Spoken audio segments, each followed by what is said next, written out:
Continuation of the text, expansion with depth and engagement. Your birthday as a mirror, what your relationship with this date reveals about you. Have you ever stopped to think that the way we deal with our birthday is an emotional map? It's not just about cake or gifts, it's about how we see ourselves in the world.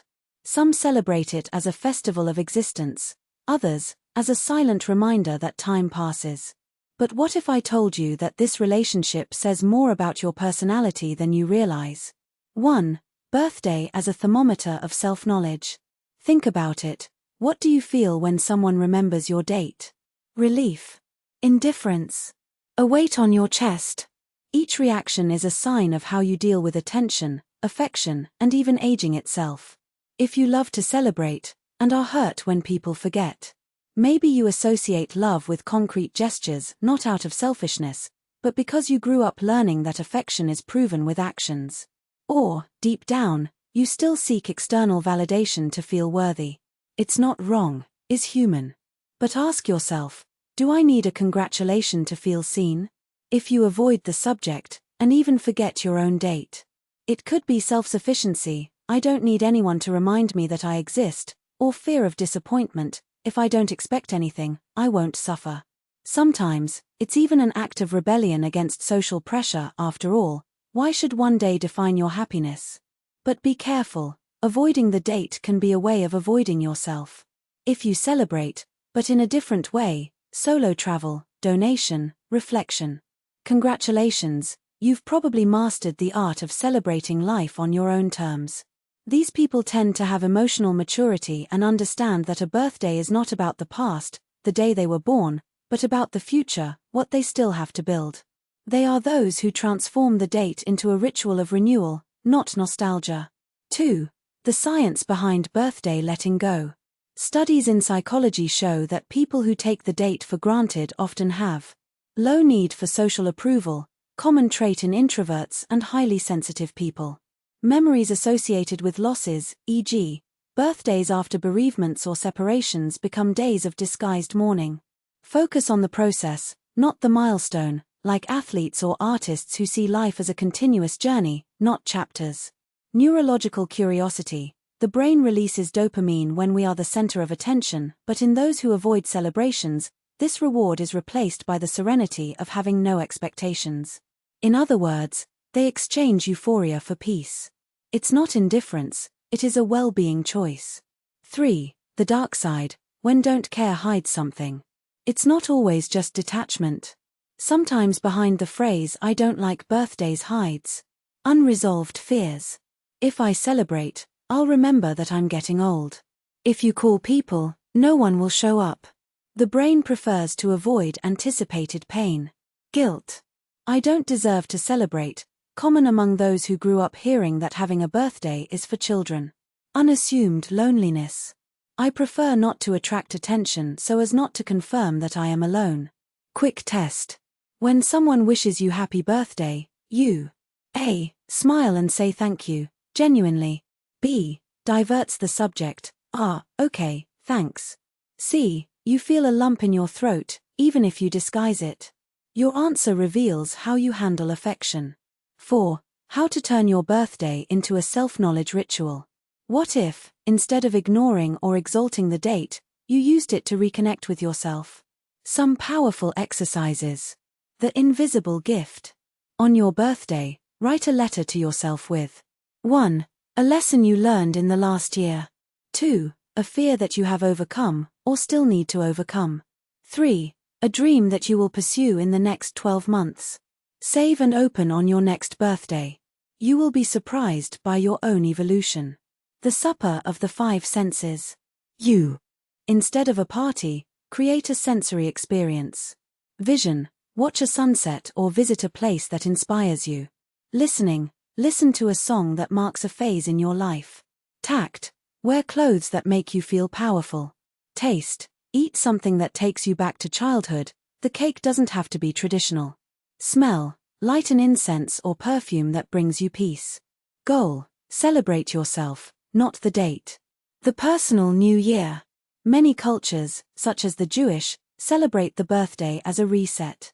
Take advantage of Symbolically burn a piece of paper with something you want to leave behind.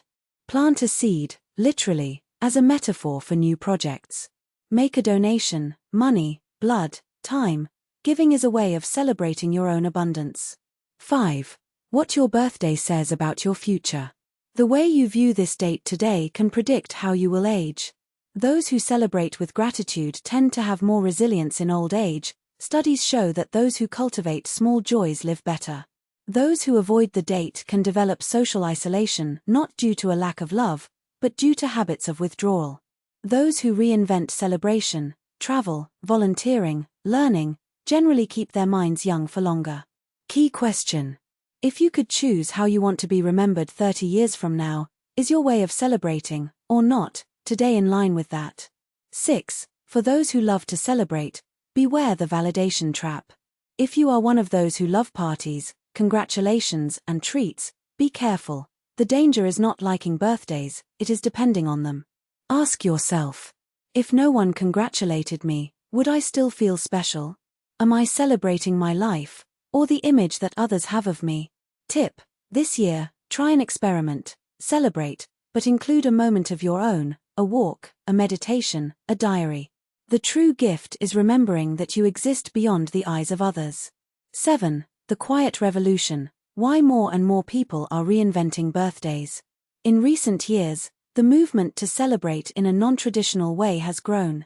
Solo trips, instead of parties. Impact actions, donating blood, planting trees.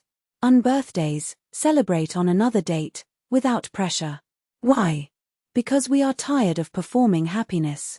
The new generations want authenticity, not protocols. The birthday is becoming an act of resistance. I'm going to celebrate it my way, even if no one understands. Conclusion: birthday as a metaphor for life. In the end, the birthday is just a mirror. He reflects. How do you deal with love? Do you accept it or avoid it? How you view time, with fear or gratitude? How do you see yourself, victim of circumstances or author of your story? You don't have to love or hate this date.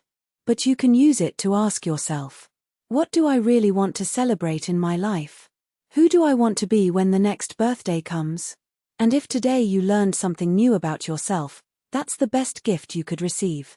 Wrapped present bonus, an exercise for today, even if it's not your birthday.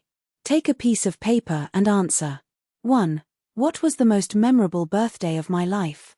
Why? 2. If I could erase a memory linked to that date, what would it be? 3.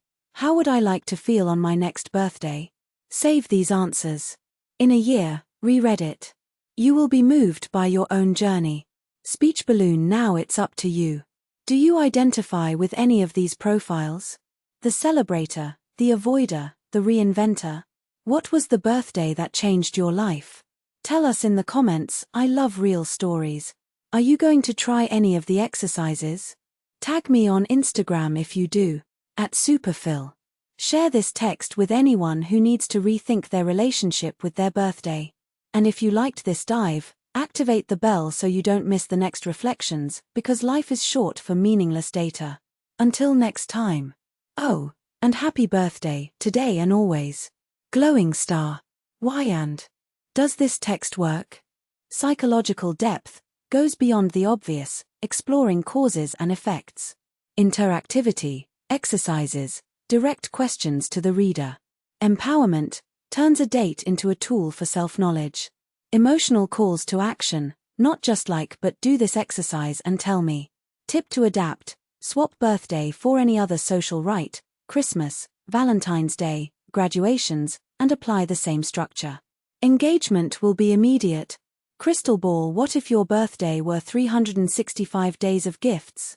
Imagine waking up tomorrow and discovering that, instead of a single day of celebration, you've gained the power to turn every morning into a happy birthday, not with cake or congratulations, but with small rituals that celebrate your existence, your progress, and even your scars. Does it sound poetic? But it's also practical. Here's the secret no one tells you: a birthday is not a date on the calendar. It's a mindset. And when you adopt this mindset, even breakfast becomes a revolutionary act. Wrapped present: the micro-birthdays method, For those who want to celebrate life every day. 1. The 6:03 a.m. ritual. Yes, 3 minutes after 6. Why? Because you deserve a time of your own. How to do it? When you wake up, before picking up your cell phone, ask yourself, which version of myself do I want to carry today? It's not about being perfect. It's about intentionally choosing how you inhabit your next 24 hours. Why it works. Your brain understands that each day is a new chance to be reborn, literally, a mini birthday. 2. The gifts you already have list. The exercise that will make you cry with gratitude, or at least smile in surprise. Step by step. 1. Take a notebook, or your cell phone notepad, no judgment. 2. Write, today, I already won. And list 5 things that you consider obvious, but are privileges in disguise. X. A bed to sleep in, someone who remembers my name, the ability to read this now. 3. Read it out loud. Yes, it sounds silly. Do it anyway. Side effect, you will realize that you are alive in a way that many are not, and that, my friend, is the greatest gift a birthday could give you. 3. The invisible cake, guilt-free celebration. For those who think that celebrating alone is poor things. The idea, every month, on the day that marks a small triumph, e.g. I managed to get out of bed early, I didn't swear at the driver, do something that gives you pleasure without justification. It could be buying that book, having a coffee in a beautiful place, or simply lying on the floor and looking at the ceiling for 10 minutes. Yes, that counts. Golden rule, no achievement is too small. If you breathed today, that's a reason. Phrase to remember, if I don't celebrate my small victories, who will? 4. The letter to last year's you. The exercise that will make you realize how much you've grown or how much you need to forgive yourself. Instructions. 1. Write a letter to yourself from a year ago. Tell. What did you learn? What you forgive, in yourself or others. Something you do today that you from before would be proud of. 2. Keep it in a safe place, or send it to your email with a date to open in 12 months. Why it hurts, and heals. You'll see that the things that hurt you before no longer have the same power, and that's the best birthday party there is. 5. The present for the future. For those who want their next birthday to be even better. How to do it? Every month, deposit something in an emotional piggy bank. A photo that makes you smile. A 30-second audio talking about an achievement. A small object that symbolizes a memory, a cinema ticket, a dry leaf from the park. On your next birthday, open everything at once. You will be surprised at the person you have become without realizing it. Electric light bulb. The truth nobody talks about birthdays. As you need to know. 1. You don't need anyone to celebrate your existence. Society has taught you that a birthday is synonymous with parties, gifts, and attention from others. But the purest version of celebration is looking in the mirror and saying, I'm still here. And that's amazing. 2. The best gift you can give yourself is to stop waiting for others.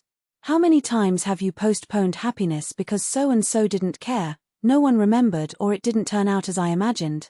Free yourself. Your joy cannot depend on other people's memories.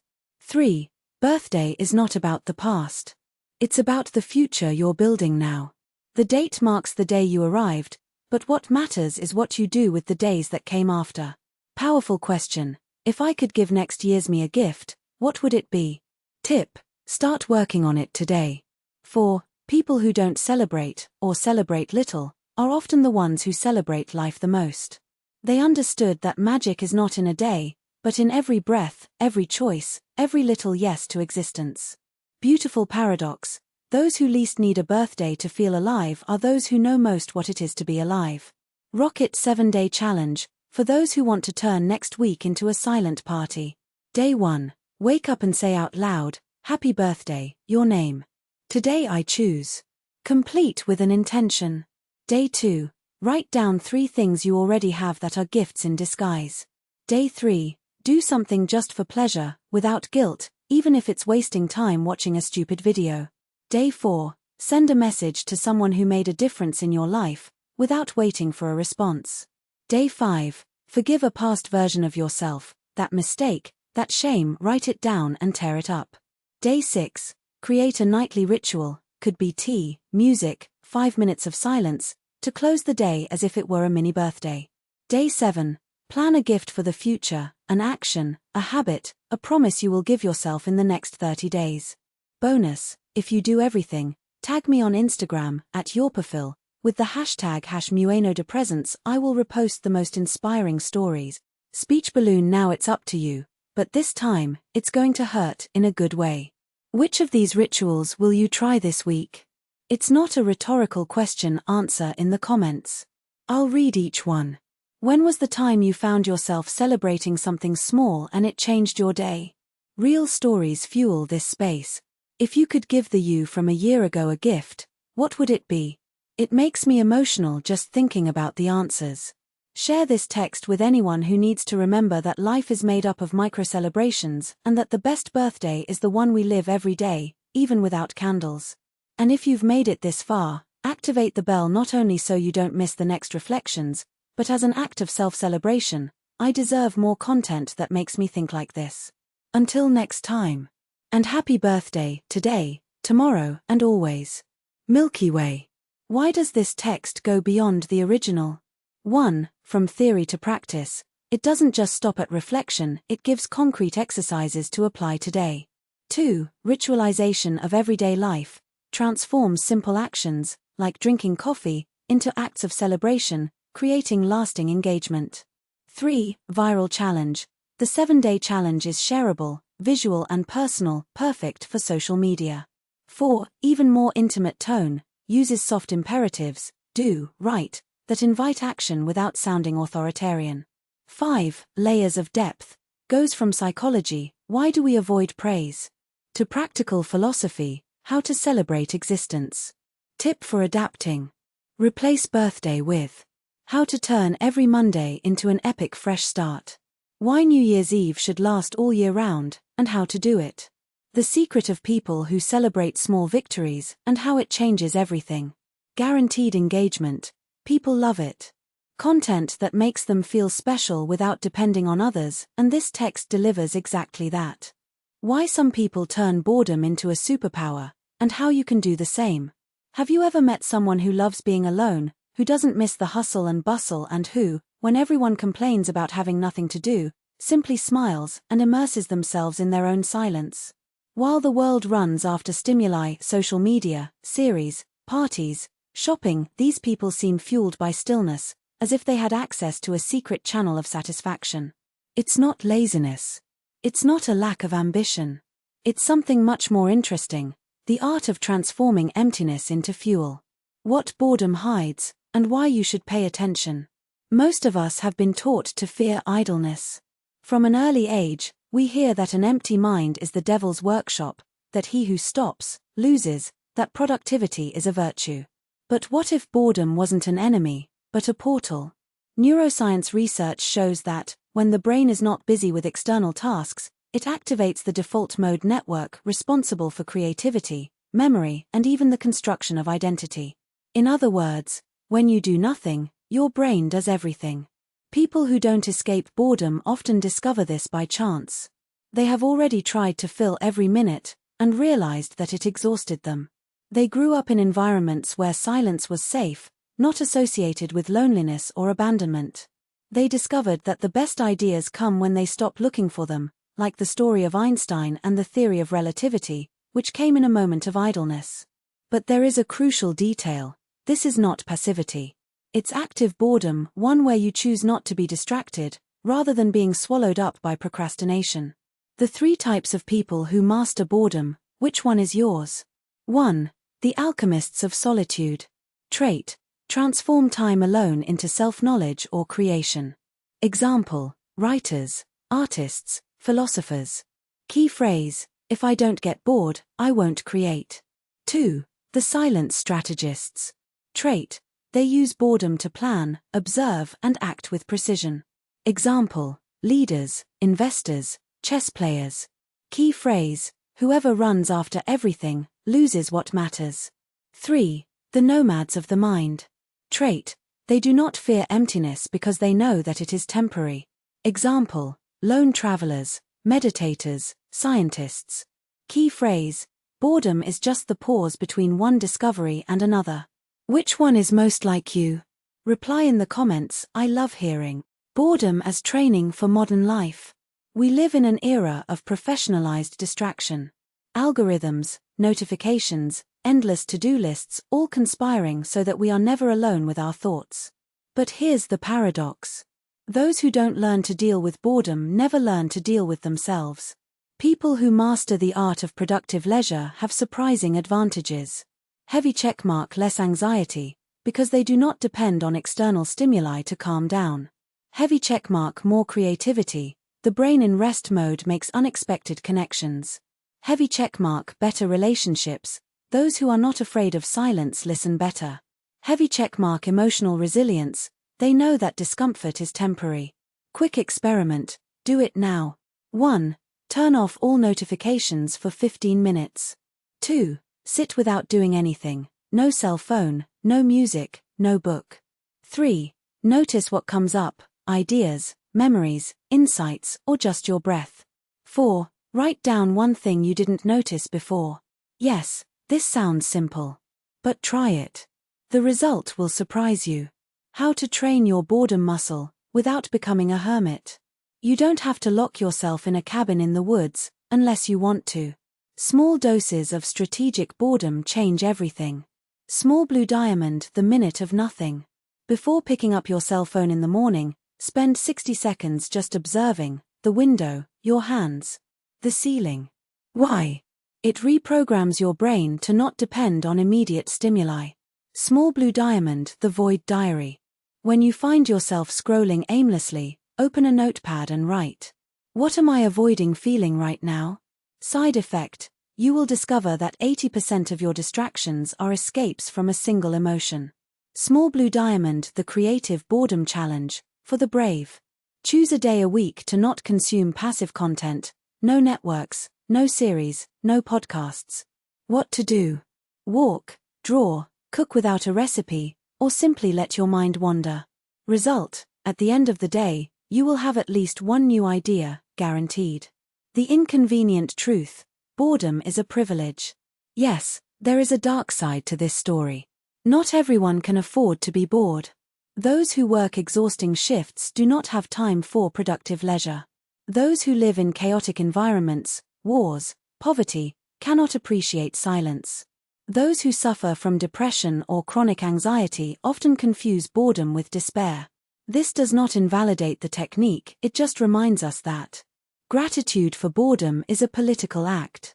Sharing this skill, teaching children to play alone, for example, is a legacy. Using our idle time well is a way of honoring those who don't have that choice. The question few ask, what would I do if I wasn't afraid of silence? Imagine if, instead of filling every second, you listen more, to yourself, to others, to the world. Create more, no rush, no judgment. Live longer, without the need to prove anything to anyone. Boredom is not a hole to be filled. It is a space to be inhabited. Your next step, choose one. 1. Try the Minuto do Nada tomorrow and tell me how it went. 2. Share this text with someone who needs to hear that doing nothing is not a sin. 3. Challenge yourself. Take a full day without passive distractions and see what comes up. And if you've made it this far, congratulations, you already have more tolerance for boredom than 90% of people. Until the next reflection or until the next silence. Milky Way. Why this text works, technical analysis. 1. Universal hook plus contrast. Everyone hates boredom, but some people love it generates curiosity. 2. Immediate validation. It's not laziness avoids resistance. 3. Depth layers. Neuroscience, psychological types, practical exercises, social criticism. 4. Active engagement. Direct questions, which type looks like you? Viral challenges, quick experiment, creative boredom challenge. 5. Intimate plus philosophical tone. As if I were telling a secret plus elevating the debate. 6. Multi-phase call to action. Try it, share, challenge yourself, congratulations, positive reinforcement. Tip for adapting. Replace boredom with. Why some people love routine, and how it can be revolutionary. The power to say I have no opinion in a world that demands answers. How to transform waiting, queue, traffic, office, into moments of power. Guaranteed engagement. People are hungry for permission to slow down. This text gives it to them, guilt-free.